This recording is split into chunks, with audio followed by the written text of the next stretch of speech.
মানব, তুই রাতে কিছুর আওয়াজ শুনিস? কই না তো, কিসের আওয়াজ হবে? খেয়াল করে দেখিস তো। আমার তো মনে হয় রাতের বেলায় জানলার পাশে কিছু শব্দ করে। কুকুর বিড়াল হবে হয়তো। ভাই বোনে মিলে কি এত আলোচনা হচ্ছে? ওই তো মা আসছে। তোরা গল্প কর, আমি একটু বাসুর সঙ্গে দেখা করে আসি। হ্যাঁ, তোরি মা, তোর মুখ অমন ফ্যাকাশে হয়ে আছে কেন? কিছু হয়েছে? মা, কালকে সারা রাত আমার জানলার বাইরে কে যেন দাঁড়িয়েছিল। কি বলছিস এসব? কে দাঁড়িয়েছিল? ঝাপসা কাচের বাইরে ছায়ামূর্তিটাকে স্পষ্ট দেখতে পারিনি মা, তবে কেউ যে দাঁড়িয়েছিল তা বুঝতে পেরেছি। শুধু দাঁড়িয়েই থাকেনি, সোজা আমার মুখের দিকে মুখ করে দাঁড়িয়েছিল। মা মা তোরি, ভয় তো আমার শরীরে রীতিমতো কাটা দিচ্ছে। তুই আমায় ডাকিসনি কেন মা? আমার হাত পা ভয়ে অবশ হয়ে গিয়েছিল মা। ডাকতে গিয়েছিলাম, কিন্তু গলা দিয়ে আওয়াজই বের হয়নি। সারা রাত ওভাবেই পড়েছিলাম। তোর আর একা ঘুমিয়ে কাজ নেই, আজ থেকে আমিও তোর সঙ্গে ঘুমাবো।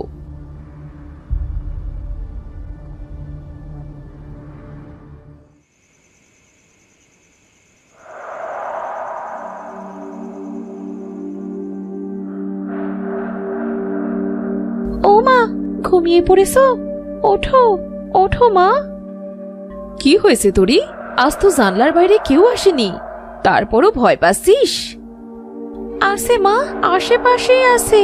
কান পেতে শোনো, ঘরের পিছন দিক থেকে একটা আওয়াজ ভেসে আসছে, কারো পায়ের আওয়াজ। তাই তো মনে হচ্ছে বাড়ির পেছনের ডোবা থেকে কেউ উঠে এসে এদিকেই এগিয়ে আসছে।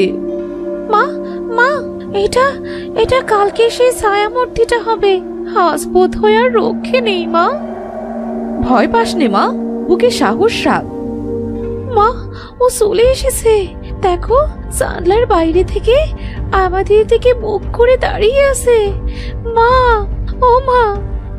ওরে মা, এই যে একটা মেয়ে ছায়ামূর্তি রে। মা, আমার খুব ভয় করছে মা। ভয় তো আমারও হচ্ছে তোরি। চল, এখনই এখান থেকে চল, তোর বাবাকে ডাকতে হবে। হ্যাঁ হ্যাঁ, তাই চলো।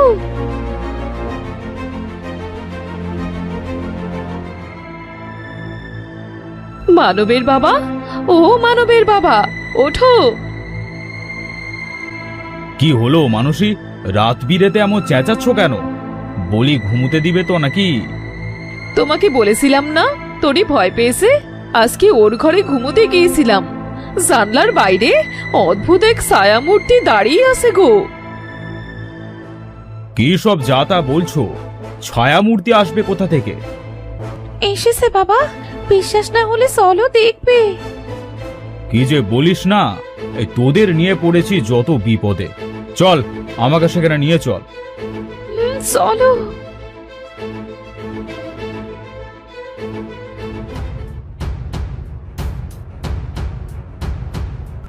কোথায় কোথায় সেই ছায়ামূর্তি?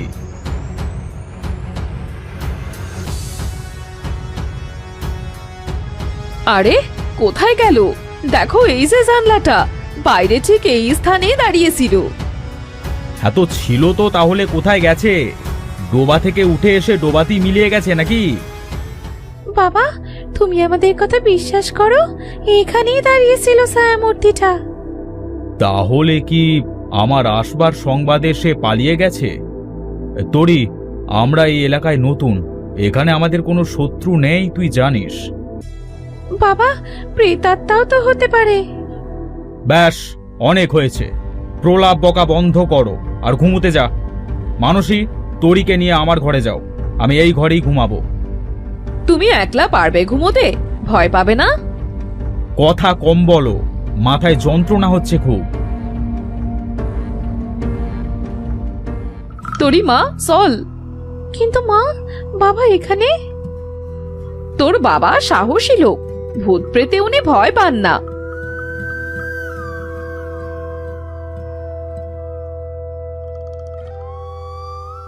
মেয়েটাকে লেখাপড়া করিয়েছি অনর্থক।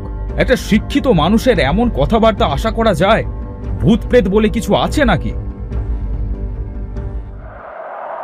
মা, তোমার কাছে এখানকার বন্ধ ঘরের চাবি আছে? না রে, এসে থেকেই দেখছি ওটা তালাবদ্ধ। এবাড়ির দেখাশোনা করেন যিনি, ওনার কাছেই আছে নিশ্চয়ই। ওই তো তোর গফুর চাচা এদিকেই আসছেন।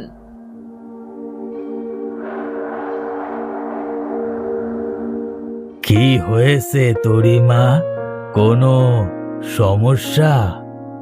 চাচা, ওই তালাবদ্ধ ঘরের চাবি আছে তোমার কাছে? আছে, কিন্তু তোমার ওখানে যে কাজ কি?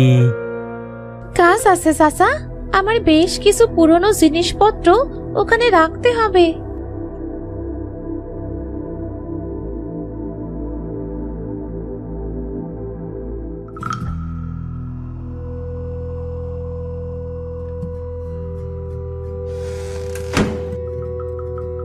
এই না, তবে ভেতরে বেশিক্ষণ থেকো না। তোমাকে ধন্যবাদ চাচা, আমি দ্রুতই কাজ শেষ করে ঘর তালাবদ্ধ করে রাখবো। এই মানবটা যে কি করে না। মানব, কই ব্যাগটা নিয়ে আয়। হ্যাঁ, আসছি বোন।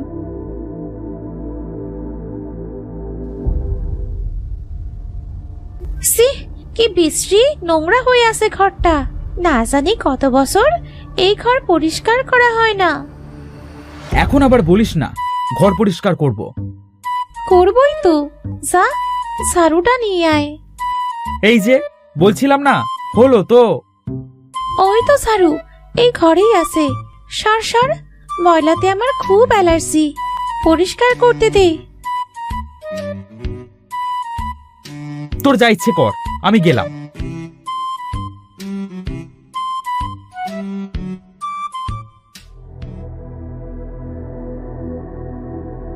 মানব, কি করছিস বাবা? কলেজ যাবি না আজ? আজ যে শুক্রবার বাবা, ছুটির দিন। তাহলে আর কি, বাড়িতেই থাকো।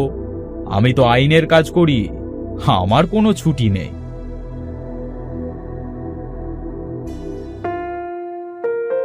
বাহ, পরিষ্কারের পর ঘরটা তো বেশ সুন্দর লাগছে।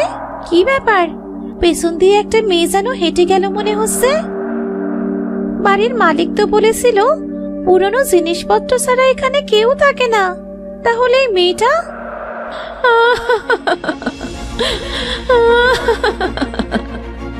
শোনো, কোথায় তুমি? তুমি দয়া করে বাইরে এসো, আমাকে বলো কে বন্ধ করে রাখলো তোমায়। দেখো, ভয় পাওয়ার কোনো দরকার নেই। বাইরে কেয়ারটেকার আছে, আর বাড়ির মালিকও পাশেই থাকে। তুমি বাইরে এসো, আমি তোমাকে সাহায্য করব।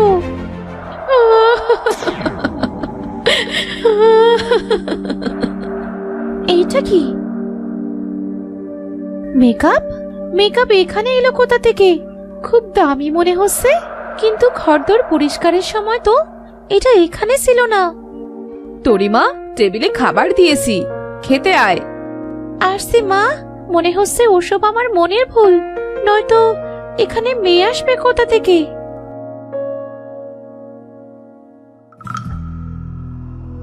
তোরি, তুই না মেকআপ ভুল করে বাড়িতে রেখে এসেছিস, আর এই জন্য খুব মন খারাপও করছিলিস? তাহলে এটা কোথা থেকে এলো? জানি না, কিছুই ভালো লাগছে না রে। তুই যা এখন এখান থেকে, আমাকে একলা থাকতে দে। মাঝে মধ্যে যে তোর কি হয় কিছুই বুঝতে পারি না।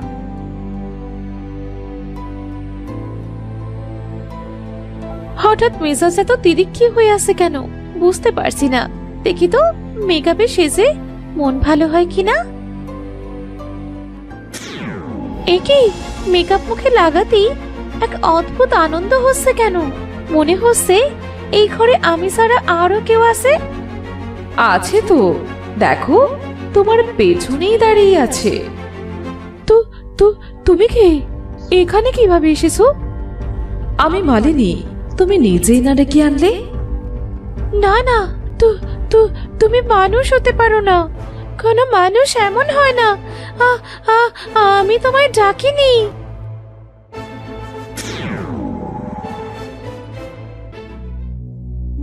তরি, এই তরি, চোখ খোল মা আমার। বোন, চোখ খোল বোন, সবাই খুব চিন্তা করছে। আমি এখানে কেন? আমার কি হয়েছে?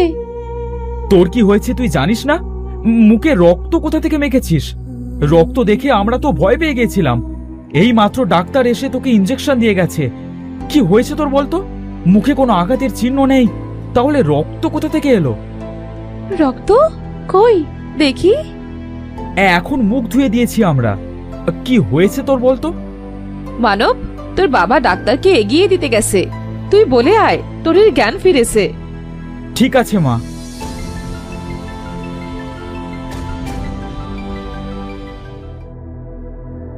ঘরে তো অনেক মশা, হতে পারে মশার কামড়েই রক্ত বের হয়েছে। তাছাড়া শরীরও তো বেশ দুর্বল ছিল, তাই জ্ঞান হারিয়েছিস। ওসব নিয়ে চিন্তা করিস না, অনেক রাত হয়েছে, ঘুমানোর একটু চেষ্টা কর। সত্যি কি তাই? শরীর দুর্বলের জন্যে কি আমি মাটিতে লুটিয়ে পড়েছিলাম? আমি তো ওই মেয়েকে দেখেই জ্ঞান হারিয়েছি। তুই এখন ঘুমাতো মা, আমি বাসি বাসন কুসনগুলো ধুয়ে রেখে আসি, সকালে কাজ তাহলে তাড়াতাড়ি হবে। মা, আমি একটু বারান্দায় গিয়ে বসি। বসবি? ঠিক আছে, বাইরের বাতাসে ভালো লাগতে পারে, বস কি একটু।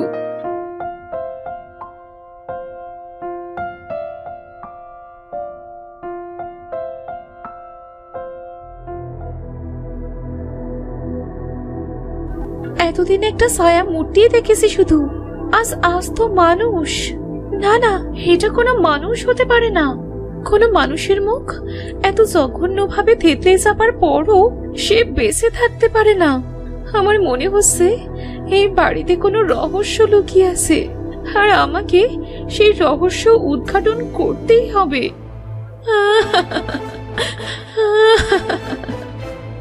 এই মেয়ে, কে তুমি?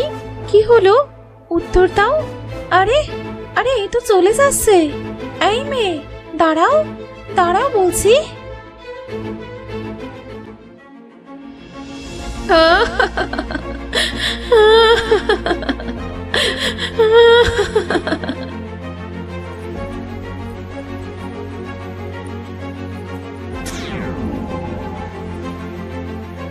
কি হলো?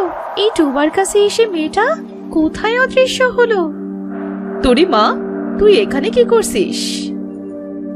মা, ওই মেয়েটা এখানে এসে অদৃশ্য হয়ে গেছে। কিন্তু আমি তো তোকে একলাই হাঁটতে দেখলাম। শোন, উল্টো পাল্টো না বকে ঘরে চল, তোর ঘুম দরকার। কিন্তু মা, আমি সত্যি। রাগ উঠাবি না তোরি, এমনি সন্ধ্যে থেকে কম করিসনি।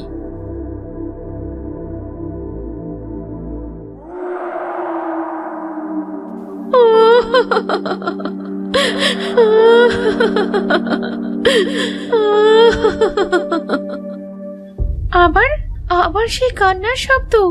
না, আজকে আমায় সত্যিটা বের করতেই হবে। বারবার ডোবার কাছে গিয়েই সে কেন অদৃশ্য হয় জানতেই হবে আমাকে।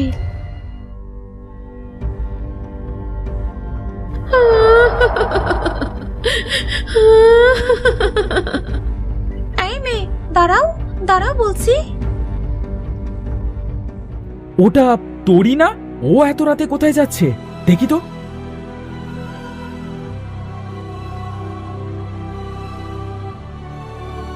তোরি, এই তোরি, কোথায় যাচ্ছিস?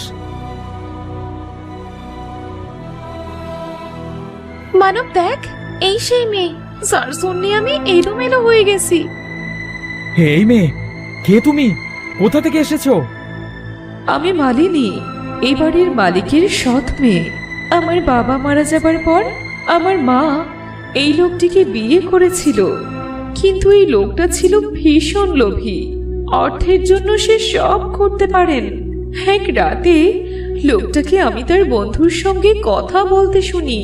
লোকটা আমার মাকে বিয়ে করেছিলেন আমার মৃত বাবার রেখে যাওয়া সম্পত্তির লোভে। লোকটা আমার মাকে মেরে ফেলার গোপন ষড়যন্ত্র করছিল। আর যখন দেখলো পুরো বিষয়টা আমি জেনে গেছি, আমাকেই পথ থেকে সরিয়ে দিল। ছি, মানুষ এতটা জঘন্য হতে পারে জানা ছিল না। শুধু তাই নয়, লোকটা আমাকে গলা টিপে হত্যা করে ইট দিয়ে পুরো মুখ থেতলে দিয়েছিল, যাতে কেউ আমাকে চিনতে না পারে। তারপর আমার দেহকে বস্তাবন্দি করে এই ডোবায় ফেলে দিয়েছিল। কিন্তু তুমি তরির পেছনে কেন লেগেছো? ও এখন যে ঘরে থাকে সেই ঘরটা আমারই। মৃত্যুর পরেও ঘরের মায়া ছাড়তে পারেনি, আর এই জন্যই প্রতি রাতে জানলার পাশে দাঁড়িয়ে থাকি। আর ও আমারই ছায়া মূর্তি রোজ দেখতে পায়। কিন্তু ইদানিং আমার ব্যবহৃত মেকআপও ও ব্যবহার শুরু করে দিয়েছে, যার কারণে এক প্রকার বাধ্য হয়ে ওর সামনে দৃশ্যমান হতে হচ্ছে। ও না জেনে এসব কাজ করেছে, ওকে ছেড়ে দাও। তাছাড়া যারা তোমাকে মেরেছে তাদের কিছু করতে পারছো না। একজন নিরীহ মেয়ে যে কিছুই করেনি, তাকে এভাবে যন্ত্রণা দিচ্ছ। আমি ছেড়ে দিতে পারি, কিন্তু আমার ন্যায্য বিচার লাগবেই লাগবে। অবশ্যই তুমি ন্যায্য বিচার পাবে। আমি কথা দিচ্ছি, তোমার দেহকে শীঘ্রই ডোবা থেকে তুলে ধর্মীয় রীতি অনুসারে কবরস্থ করা হবে, আর তোমার খুনিদের তাদের অপরাধের উপযুক্ত শাস্তি দেয়া হবে।